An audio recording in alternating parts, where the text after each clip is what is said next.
好，来继续来讲这个水库欠水，空军司令部顶礼拜五派2架 C-130的运输机到桃园石门水库的空隙来人工造河。大大的水桶顶悬写着人工净河，空军空运大队准备出动。 最近全台湾欠水，顶礼拜有方面分站水汽较济，空军C-130来支援，对屏东基地起飞到桃园石门水库空域，1万几千尺的管道开始破水，嘛都是乱混净河。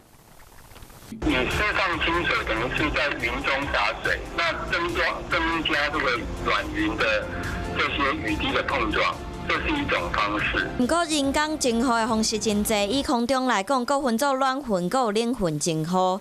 软混上清水，佫有盐伫空中2到3公里的管道开始作业。冷混是用碘化银干冰伫5公里到6公里的管道施放。目前2种拢有用，不过主要要是来看迄天的分站管道。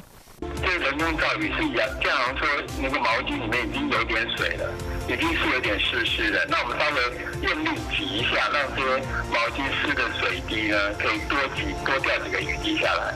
哦，不管从观测或者从电脑的模拟来显示，这个人工造雨它最高的效率大概10到15%。